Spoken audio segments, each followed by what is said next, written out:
Tout le but du travail sur les traits de caractère et les commandements est que les traits de caractère d'une personne soient bons. Mais d'un autre côté, il y a aussi des commandements fondamentaux qu'une personne ne peut pas ne pas accomplir.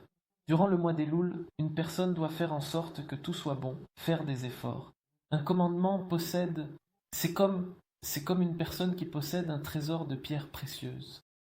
Soit tu en prends beaucoup et tu avances, soit tu te préoccupes de choses futiles et tu délaisses l'essentiel. Il y a à ce sujet une histoire du Ben Ischai, où quelqu'un a été amené au palais par le roi, et le roi a ouvert le palais et lui a dit: Tu m'as sauvé, prends tout ce que tu veux de mes biens, de mon or, de mes diamants.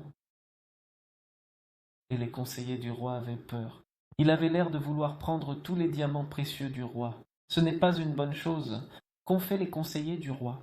Ils se sont renseignés sur ses goûts, la nourriture, les orchestres et bien d'autres choses encore.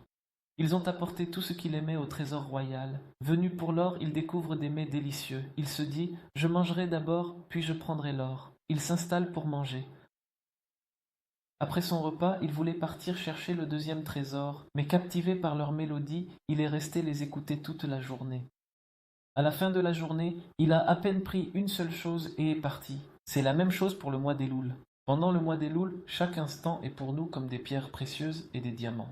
À chaque instant, une personne peut prendre chaque instant, chaque prière, chaque action, Cela a une signification immense. Et que fait le mauvais penchant? Que fait le mauvais penchant?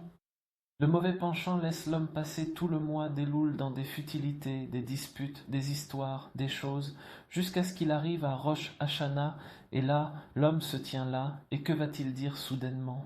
Où est passé tout le mois? Une personne doit savoir naviguer les choses avec sagesse. Ce qui est important, ce qui l'est moins, ce dont on a besoin, ce dont on n'a pas besoin, ce qui est bien et ce qui ne l'est pas.